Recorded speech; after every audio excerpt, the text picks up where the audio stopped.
Hi guys, this will be an update video on my recovery. I went into treatment October 31st of 2016. So November, December, January, February, about 4 months ago. So, I saw a bird outside. Like real cool. Alright. So it's been about 4 months and I just want to update you all, especially the people that have been rooting for me throughout this process. There is a mental, an emotional, and a physical piece to this video. All right, so mentally, I'll tell you the extreme. So the extreme would be I'll get a thought, a negative thought, or encounter a negative experience, a setback, and my mind would take me to just life sucks. Basically, like, well, I got a flat tire. My job sucks. I'm gaining weight. I can't do this. I'll never be able to fulfill my dreams. Ah! That is what thinking would do, and that's called catastrophizing. So, one situation leads to this explosion of unconnected thoughts that I connect in that moment of negativity. At this point, I definitely do, have negative thoughts still, of course. That's life. But instead of thinking into a depression, I am able to counter it. Like acknowledge my thoughts or acknowledge the experience, but not start to dwell on everything negative that's happening in my life at that point in time.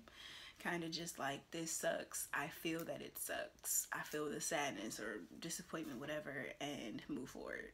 So instead of me spending anywhere from 45 minutes in a deep darkness to a couple days or some months, it's more so like I'm able to get out of it within 15 minutes. And if it's 45 minutes, that might be a problem, but it doesn't last. Don't get me wrong. Like, I go through some pretty stressful stuff, as most people do.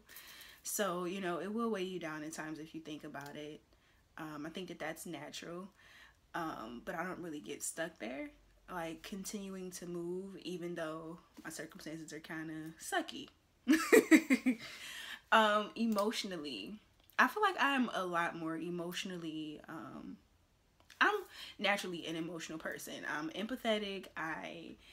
You see how I feel, you know what I'm saying? I'm pretty much, you get what you see with me when it comes to my feelings. Like, I can transfer a lot of positivity and enthusiasm into an environment, and when I'm down, I'm down.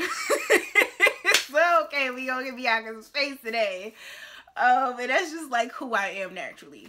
The downside of that was I would be so down and like depressed that it seemed like that's just who I was. Like, that was just my affect, which isn't the truth. Like, I'm a very positive, upbeat person. But when I get stuck in my feelings and in my thoughts and in my circumstances, that is what people experience, especially in certain settings. So at this point, it's kind of balanced, you know what I'm saying? For me, for who I am. I'm not one of them people that's always chill or always funny or always happy. Like, I definitely have ups and downs. That's just like, I'm a Gemini. So that helps. But it's not as extreme, In the past, I would experience a negative situation. Like, let's say I really got a flat tire, and I would freak out so bad about this flat tire to the point where I'm crying, I am hysterical, and literally my life sucks. And so, like, that's via thought. And so emotionally, my stomach is in knots. I'll get headaches, the feelings of anxiety, like the consequences of being an anxious person. Gain appetite, lose appetite, depending on the day.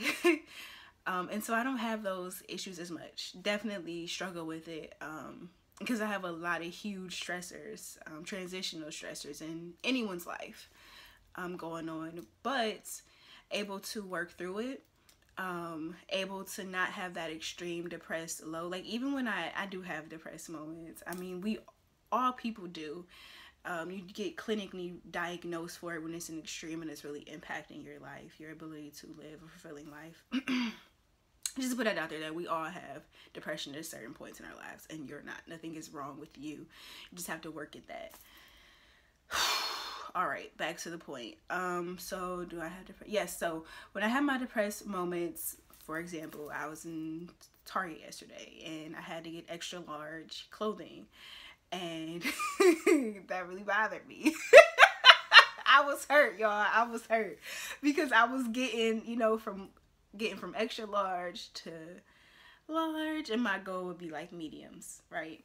So acknowledging that, hey, I have to accept that my body is changing. I'm not as toned, meaning I'm not as lean.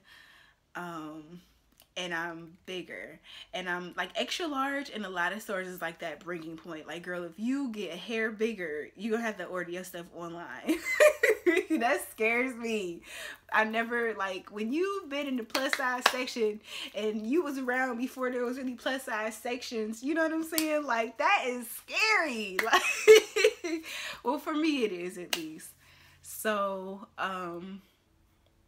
I went through that emotion. Then, you know, like recent breakup and separation. And so going through like, oh, I should have stayed. I should have worked these jobs. And I'm still grocery shopping. I got it together. But these thoughts do happen. And like those are typically thoughts that would lead to me laying down or shooting a video via Marco Polo, or text messages to a friend, or even my ex really sad and stuff like that. And it doesn't happen that way. A family member, my cousin, checked in on me throughout the day and I told her like, I'm sad but I'm good. And that was the truth. Like, I had a moment of sadness, and you can feel that sadness and be down about stuff. Because one thing I don't do is suppress my feelings. So if I feel it, I acknowledge it. It doesn't mean that I have to continue to think in ways that builds on that emotion. But I also don't want to fail to acknowledge it and suppress, because when I suppress things, it gets real at some point. It's just a ticking time bomb from there. So yeah, I had a sad moment, and it was that, you know, maybe 15 to 20 minutes out of my day that I felt that way. And when the initial thought came into my mind, instead of me thinking, oh, I'm a bad person, I suck, I'm like, no, this is the healthiest thing you had to do. I looked at both sides of it instead of just like I want to beat myself upside. Physically, not doing too well. My genetic disorder, which is TRAPS, basically in my joints, I'll get inflammation and swellings because I create too much protein. And I haven't really had an outbreak or had to take medicine for it regularly since high school. Graduated from high school in 2010. So it's been about 7 years since I've had to focus on that. And so for about 3 to 4 days, I had a swelling on this area. I don't want to say my elbow because this is my elbow, but from here to kind of here, swelling.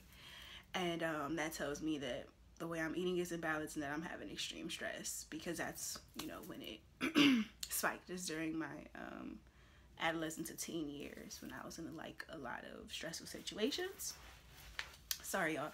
I haven't had this much chest in a long time, so I have to like tug at my clothes and stuff because it feels uncomfortable. And that's a part of like my weight fluctuating with the binge eating disorder. So sometimes I'm really lean and like have this much booty, and then there's times like this where it seems like a lot to me. To other women, it's like, girl, you ain't got nothing. You a BC. That's a lot for me. So yeah, I took in my shirt because when I originally got this shirt, I believe I was a lot smaller. So, but I could still fit it. It's just different cut. Well, the same cut but different body. So whatever. That you don't care about that. So yeah, that's everything. So mentally able to, you know, acknowledge those thoughts, but not catastrophize, not think it's the end of the world. Emotionally, because I'm mentally in a better place, my emotions are a lot more balanced. And even with the eating regularly, I notice in treatment that I might want to go into an extreme feeling of chaos or overwhelmed of emotion, but I just couldn't. Couldn't. Like, I would just be chilling. There was actually a point when I was in treatment where I wanted to cry and I couldn't. I'm a crier. If I feel moved by something, happy, sad, in between, I will cry. And like, that's just who I am. It doesn't mean that I'm sick. That's just me. And I couldn't cry. They're like, what the hell? I want to cry so bad. I want to let this out. And I couldn't cry. But definitely Why did I mention that? It doesn't matter. See, I probably need to record this video all over again. I will. I'm sorry, guys. The first time is always difficult, and then the second time feels so fake, and then the third time is like, forget it. And physically, my health, like, so loose compared to how I was. Definitely struggling with body image. I know I have to remind myself that, you know, many women would enjoy this body, and it is beautiful, and it's like naturally who I am, so I need to embrace it logically. And so I have clothes that like fit my current size, which helps a lot. I don't have the excuse of like, oh, I can't go anywhere because I have nothing to wear. But definitely struggling with, like, you know, having a bigger waist, and, you know, my midsection is expanding. Cellulite is on 1,000. Just loose. Like, I like being toned so much. And I've actually had a conversation with my therapist, and that's what I'm going to end off on, because that can be another video. Okay. Yeah. So, that's why I'm talking to you guys. Very nice. I guess my whole point in sharing this is so you guys see the process of the journey. Because I don't really post about me as much anymore. I try to post about general things that may relate to what I'm going through, but not me specifically. And if people want to follow my journey, then they can via these YouTube videos if it matters to them. Be encouraged, y'all. It's an up and a down, but you're moving forward. It doesn't feel good. It's not comfortable. This isn't your safe zone. But this is like what it takes to get to your best self. I can definitely say that with being in recovery, I enjoy life a lot more. I have a lot to work on, but I can just enjoy the day-to-day a lot more. I don't need to look a certain way to smile and have good days. And that's dope. That's a good start.